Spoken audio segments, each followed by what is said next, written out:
Well, good afternoon, everyone. My name is George Evans with the Convergence, and I want to welcome everybody to episode 27 of In Conversation with Convergence. As you know, many of our listeners, we meet with clients to discuss some of the top issues facing the industry. This podcast is regularly put on LinkedIn and on Spotify and on YouTube. I'm joined by two great guests today from Eisner.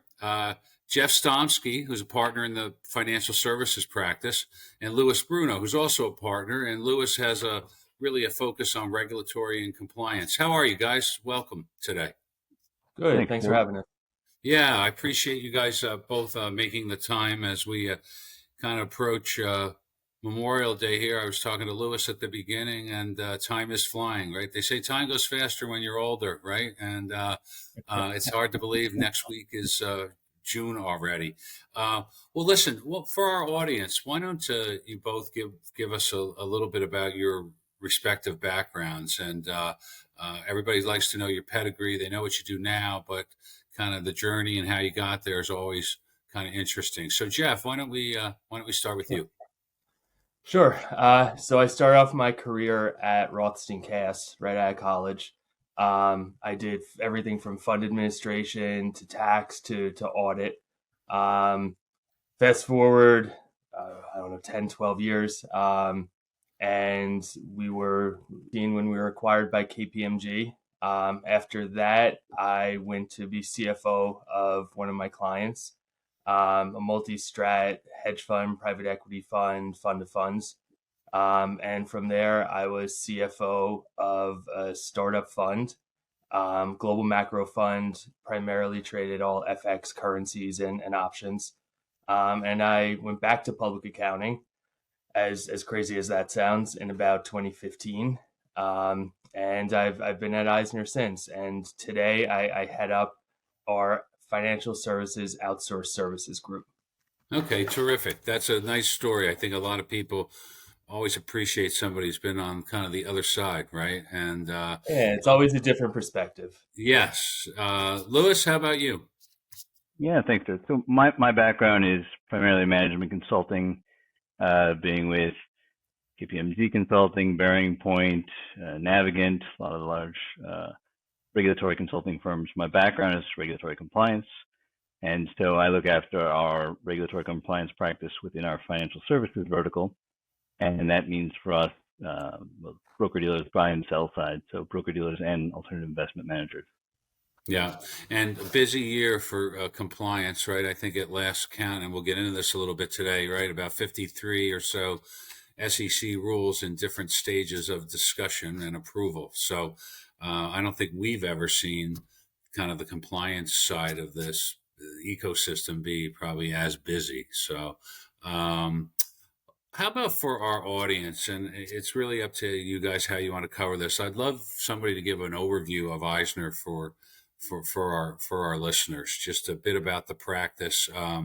You've been a longstanding client of Convergence for data now, and we've really been impressed with the growth, right, at Eisner. In fact, one of the more interesting things we will look at is where growth is and where new business is going. And we see a significant amount of growth between auditors 5 and 15, growing kind of much faster than the big four, right? Both in terms of funds and assets. But listen, I'd love to, if you could give our listeners just a kind of a thumbnail sketch of Eisner and how you're organized and a bit about the practice. Yeah, great, George. And I think this is a good opportunity because we're well known in the marketplace for sure for audit and tax and being an accounting firm for sure. But both Jeff and I are here to talk about a lot of our advisory services. And so, I always describe EisnerAmper as a size of or version of a big four. But we serve a lot of mid-market. And so we touch every industry vertical, and our clients can certainly range from the large, sophisticated Fortune 100 firms to startups. Again, touching every industry vertical. So in some cases, we'll be across the major healthcare and manufacturing, but financial services certainly being one of our largest. So again, this is a great conversation for us to kind of not only talk about, the other side of our firm being the advisory business, but then specifically what we're looking at for financial services. Just to add to that a little bit too, in the context of financial services, we've really positioned our audit and tax compliance practice as, call it the Big Four alternative. We I think actually, according to your numbers, potentially we sit right outside the Big Four in the number 5 seat, as financial services auditor, number of funds audited. So that translates to us auditing about close to 3,000 hedge and private equity funds annually. We've certainly seen that number grow.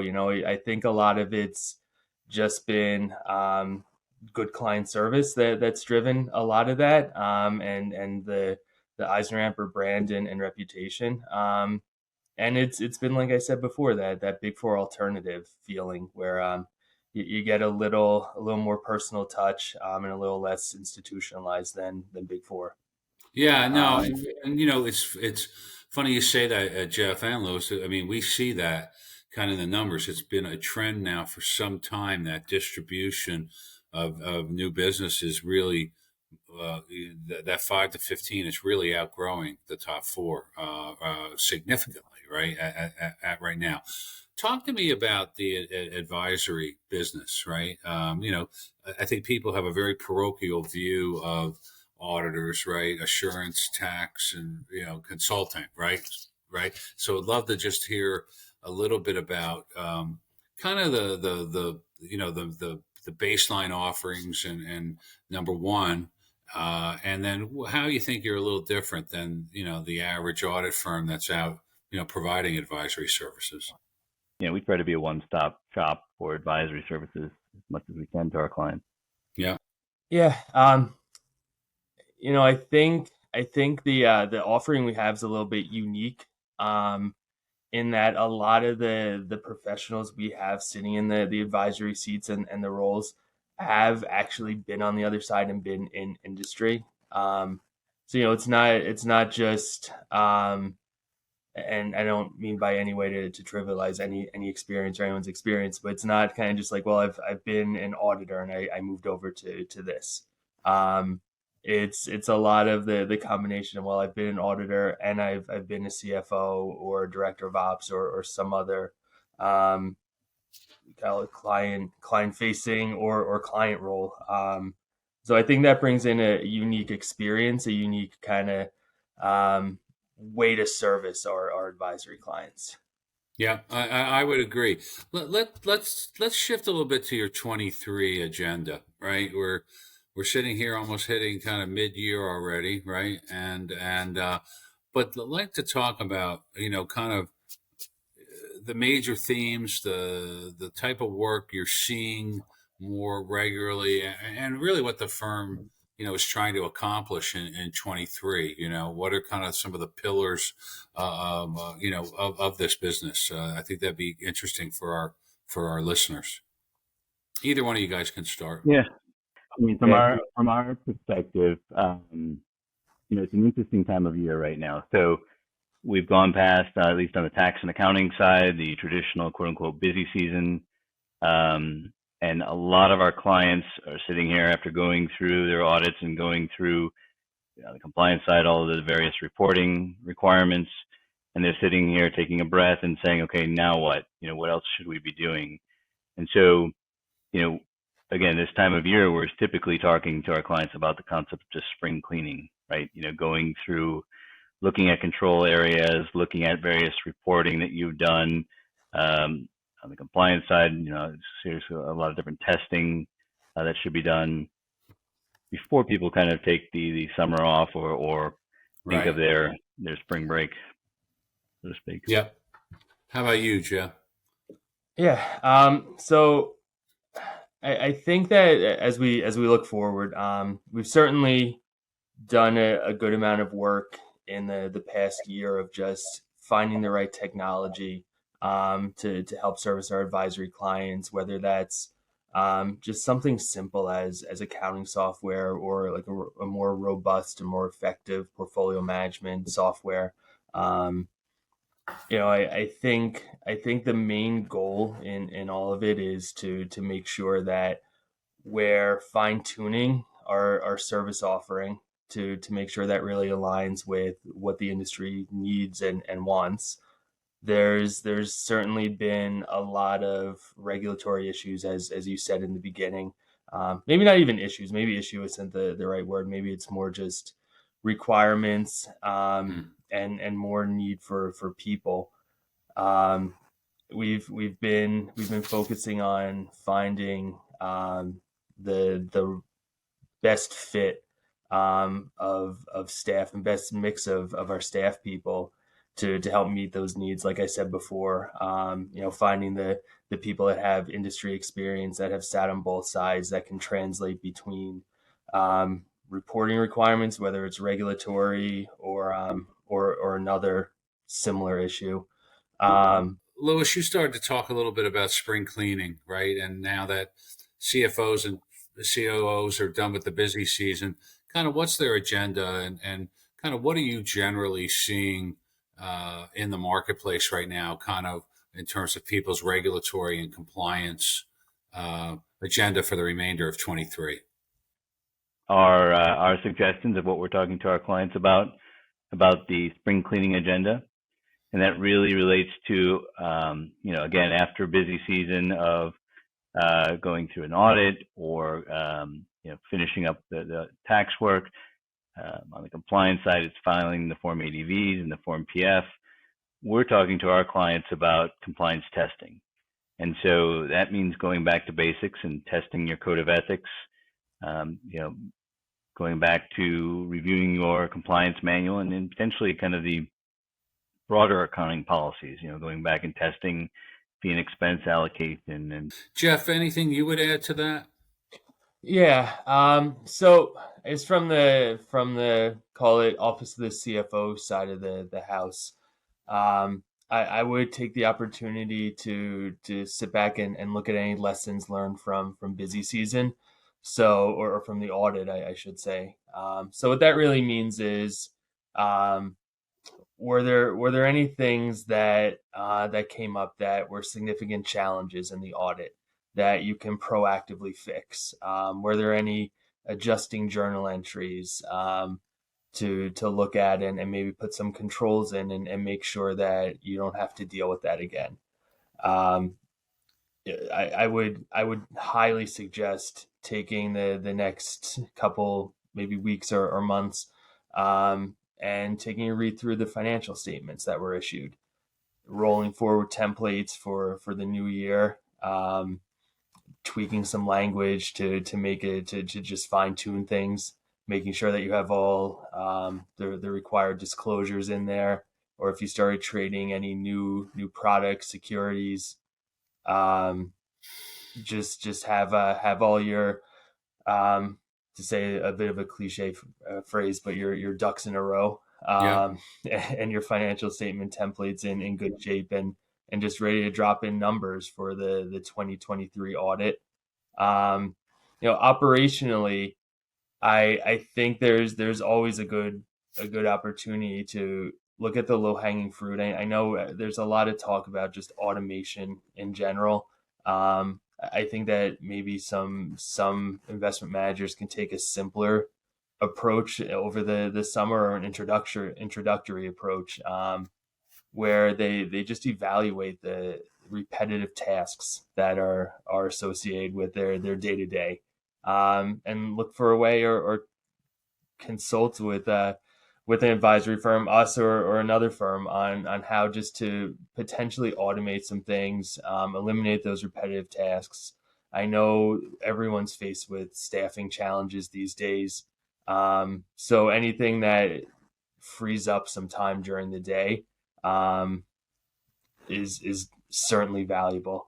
Yeah. And then on the regulatory front, certainly talk to your regulatory compliance folks, and almost map out the changes that are coming with PF. If you're a hedge fund advisor, you certainly have a few more issues to deal with, or some more complex potential issues to deal with. On if you trip a certain trigger, when you have to report, when you have to notify, what you do, and just to have that process mapped out and have a roadmap or a matrix to kind of point you in the right direction if those things do happen, I think is going to be valuable. And also on just to I've always viewed the office of the CFO as more of we create the store, the data store, that everyone comes to, whether it's compliance, investor relations, whatever Yeah. it is. We're managing the data across the entity, right, the organization. So talk to the compliance folks and investor reporting folks, and again, take the opportunity to see if there's anything new, if there's a better or easier way to just communicate data and manage the data flow between all those groups. I think now is again the time to loop in whatever resources you can and understand that there's not going to be less regulation. So building your organization to meet today's requirements and leaving some room for the future requirements, I think is going to be more and more important and more valuable as years go on. I think So that's well said. no time Actually, like I think that's well said. I like your analogy about the data store and the data mart, right? Because that's really what it's about, how data moves through the organization, right? And is it efficient or not? Louis, what do you think about are you seeing more? What do you think about the culture of compliance now at advisors? Do you think it's better? Do you think it needs to get better? What's your view on just, we do things like we look at ADV filings and Form D filings, and you can kind of just tell when you look at the time and effort that was put into them, whether there is a culture of compliance sometimes, right? Well, what's your view just on that whole topic of culture of compliance? Do you see it improving? Do you see it still being a huge issue out there? What do you come across? I think organizations collectively are aware of the fact that if they don't have the right culture of compliance, they're not going to get it right. Whether that means, again, we're just talking about the alternative side here, but if you're talking about from investors, investors are demanding a significant more, and regulators. And so there's a high expectation for evidence of a culture of compliance.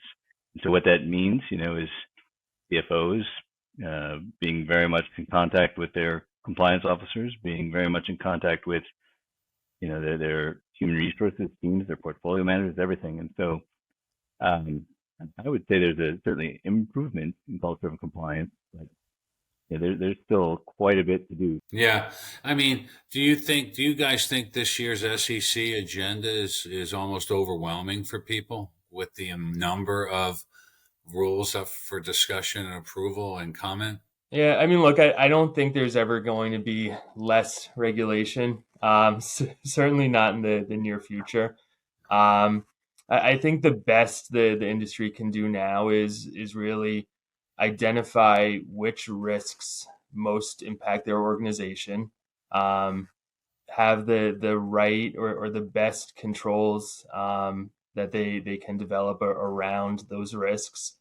Um, and really kind of try to proactively address that and act as fiduciaries. And I think it's always understood that you have to keep evolving.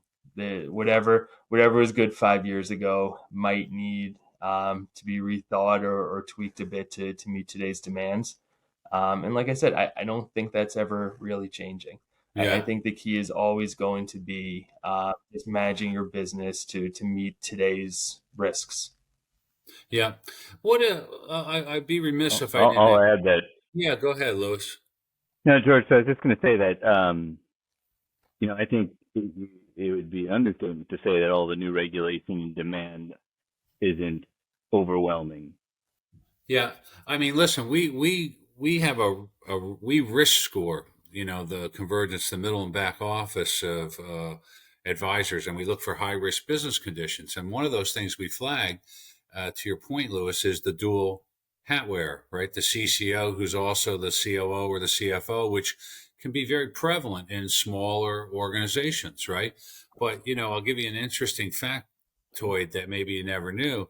70% of SEC infractions in the last 10 years have been not necessarily for this reason, but have been in organizations where the CCO is also wearing one of those hats. 70% of fines.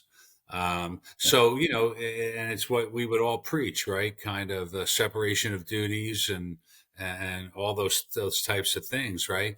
But sometimes it's unavoidable in the early days, right? For some of these small firms that don't have deep pockets. One last thing I wanted to ask you guys. I'd be remiss if I didn't. Well, what's your guys' quick view on? I'm going to pick out the vendor rule, right? Talk a little bit about that. The work that advisors are going to have to do now relative to their diligence and documentation around the vendors they partner with. Just curious, your guys' thoughts on that. Jeff, you want to go on that? Sure. So I certainly think that first step is always talking to your compliance folks.